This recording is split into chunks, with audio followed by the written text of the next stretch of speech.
So guys அனைவருக்கும் வணக்கம். இன்னைக்கான வீடியோவில் நம்ம உம்ரான் மாலிக் அவரோட ஐபிஎல் 2026 பார்ட்டிசிபேஷன் பத்தி ரீசெண்டா ESPN கிரிக்கெட் இன்ஃபோக்கு ஒரு பேட்டி ஒன்று கொடுத்துருக்காரு. அதுல அவர் என்ன சொல்றாருங்கிறதையும் நம்ம பார்ப்போம். அதை தவிர ஆர்சிபிக்கு ஒரு பெரிய பிக் அப்டேட் வந்திருக்கு. ஸோ இது எல்லாத்தையும் பத்தி தான் இந்த வீடியோவில் நம்ம கிளியர் கட்டா பார்க்க போறோம். சரி வாங்க வீடியோக்குள்ள போயிடலாம். நீங்க நம்ம சேனலுக்கு புதுசா இருந்தீங்கன்னா மறக்காம லைக் ஷேர் சப்ஸ்கிரைப் பண்ணிட்டு உங்கள்கிட்ட ஹை பாயிண்ட்ஸ் இருந்துச்சுன்னா மறக்காம இந்த வீடியோ ஹைப் பண்ணி விட்டுருங்க. எனக்கு ரொம்பவே மோட்டிவேட்டடாக இருக்கும். First of all Umran Malik என்ன சொல்றாருன்னு பார்த்துக்குவோம். உம்ரான் மாலிக்கை பொறுத்த வரைக்கும் ஐபிஎல் 2025 விளையாடல. அதற்கு காரணம் இன்ஜுரி தான். பட் அவரை கொல்கத்தா நைட் ரைடர்ஸ் எடுக்கிறாங்க.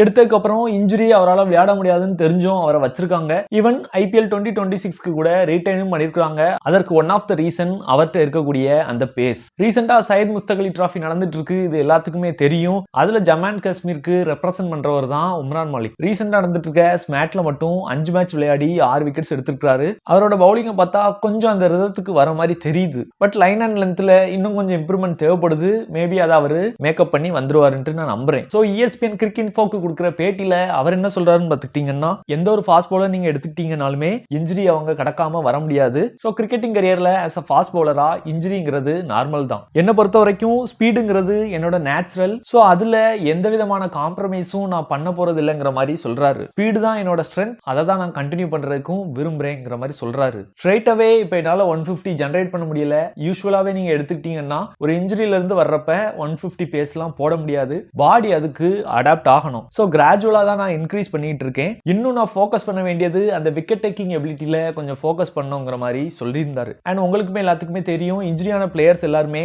NCAல தான் கொஞ்சம் டைம் ஸ்பெண்ட் பண்ணுவாங்க. சோ அங்கதான் அவங்களோட ரெக்கவரி எல்லாம் நடக்கும். அதுல தான் இவருமே இவரோட பாடியை பெட்டரா அண்டர்ஸ்டாண்ட் பண்ண மாதிரி சொல்லியிருந்தாரு. அண்ட் அது மட்டும் இல்ல, ஒரு ஃபாஸ்ட் பவுலரா இன்ஜுரி எப்படி அவாய்ட் பண்றதுங்கிற பத்தியும் நான் அந்த NCAல தான் லேர்ன் பண்ணிக்கிட்டேங்கிற மாதிரி சொல்லியிருந்தாரு. ஐபிஎல் 2026 பொறுத்த வரைக்கும் நான் சாதாரணமா சும்மா பார்ட்டிசிபேட் மட்டும் பண்ண போறது இல்ல. என்னோட ட்ரீமே எல்லா மேட்சஸ்லயும் டீமுக்காக கான்ட்ரிபியூட் பண்ணி நிறைய விக்கெட்ஸ் எடுக்கணும்ன்றது தான் என்னோட எய்ம். என்னதான் நான் இன்ஜுரியில இருந்து கம்பேக் கொடுத்தாலும் ஸ்பீட்ல எந்த விதமான காம்ப்ரமைஸும் இன் ஐபிஎல் 2026ல இருக்க போறது இல்லைங்கிற மாதிரி ஓப்பனா சொல்லியிருந்தாரு. சோ அவரோட 150ஸையும் நம்ம ஐபிஎல் 2026ல ஆஸ் அ KKR ஃபேன்ஸா எதிர்பார்க்கலாம். பட் நல்ல விதமா இன்ஜுரி எதுவும் வராம இருந்துச்சுன்னா ரொம்பவே நல்லா இருக்கும். ஆர்சிபி ஃபேன்ஸுக்கு ரொம்ப நாள் கழிச்சு ஒரு அப்டேட் வந்திருக்கு. இந்த அப்டேட் ஹாப்பியா இருக்குமா சேடா இருக்குமான்ட்டு எனக்கு தெரியல. பட் பெங்களூர்ல இருக்கக்கூடிய ஆர்சிபி ஃபேன்ஸுக்கு இது கண்டிப்பா ஒரு எமோஷனலா இருக்கும். உங்க எல்லாத்துக்குமே தெரியும், 2025 சீசன்ல ஆர்சிபி முதல் தடவை அவங்களோட கப்பை வின் பண்ண அந்த சந்தோஷம் முடியறதுக்குள்ளேயே பெரிய சோகம் வந்துருச்சு. அதான் அந்த ஸ்டாம்பைட் இன்சிடென்ட். இது எல்லாத்துக்குமே தெரியும். அதுல நிறைய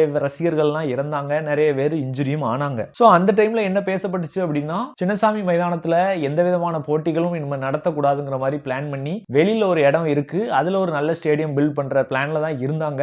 ஈவன் இந்த ஐபிஎல் 2026 கூட எங்க நடக்காது, இதுக்கு அல்டர்னேட்டிவ் ஸ்டேடியத்துல தான் நடக்குங்கிற மாதிரியான ஒரு பேச்சும் வந்துச்சு. சோ இது ரிலேட்டடா இப்ப கர்நாடகா சிஎம் என்ன சொல்றாரு அப்படின்னு பாத்துக்கிட்டீங்கன்னா, அல்டர்னேட்டிவ் ஸ்டேடியம் ஒரு சைடு டெவலப் பண்ற அந்த பிளான்ல தான் இருக்கு. அண்ட் அது ரிலேட்டடான ஒர்க்கும் ஸ்டார்ட் பண்றதுல இருக்கும். ஃபர்ஸ்ட்டுமே நாங்க ஐபிஎல் ஷிஃப்ட் பண்ற அந்த ஐடியால தான் இருந்தோம். பட் இப்பத்துல இருந்து ஐபிஎல் சின்னசாமில இருந்து ஷிஃப்ட் பண்ற எந்த ஒரு ஐடியாவுமே இல்ல.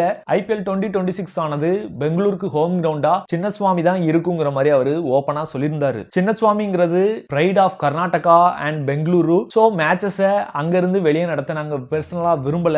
லீகல் நார்ம்ஸ்க்கு கீழே அந்த கிரவுட் மேனேஜ்மெண்டோட நல்லபடியா நாங்க இந்த வாட்டி நடத்தி முடிப்போம் அப்படிங்கிற ஒரு நம்பிக்கையான வார்த்தையை அந்த ஸ்டேட்டோட சிஎம் அவர்களே சொல்லியிருக்கிறாரு. இது ஆஸ் அ கிரிக்கெட் ஃபேன்ஸா கொஞ்சம் ஹாப்பியாகத்தான் இருக்கும். யாருக்கு ஹாப்பியா இருக்கோ இல்லையோ, பெங்களூர்ல இருக்கக்கூடிய ஆர்சிபி ரசிகர்களுக்கு ரொம்பவே சந்தோஷமா இருக்கும். ஏன்னா என்னதான் நிறைய புதிய கிரவுண்ட்கள் எல்லாம் கெட்டி நிறைய ஃபெசிலிட்டிஸ் வந்தாலும் அந்த சின்னசுவாமி, சிதம்பரம், ஈடன் கார்டன்ஸ் இந்த மாதிரியான ஒரு ஃபீல எந்த விதமான நியூ கிரவுண்ட்ஸும் கொடுத்துறாதுங்கிறது என்னோட ஒரு ஒப்பீனியன். பட் அவர் சொல்ற மாதிரி நல்ல கிரவுட் மேனேஜ்மெண்ட் எல்லாம் கரெக்டா பண்ணி லீகல் நார்ம்ஸோட நல்லபடியா நடத்தி முடிப்பாங்கன்ட்டு நான் நம்புறேன். As a cricket fans and RCB ஃபேன்ஸா நீங்க என்ன ஃபீல் பண்றீங்க? இது ரிலேட்டடான உங்களோட தாட்ஸ் அண்ட் ஒப்பீனியன்ஸ் என்ன? KKR ஃபேன்ஸ் உம்ரான் மாலிக்கோட பவுலிங்க்கு எவ்வளவு எக்ஸ்பெக்டேஷனோட நீங்க இருக்கிறீங்க?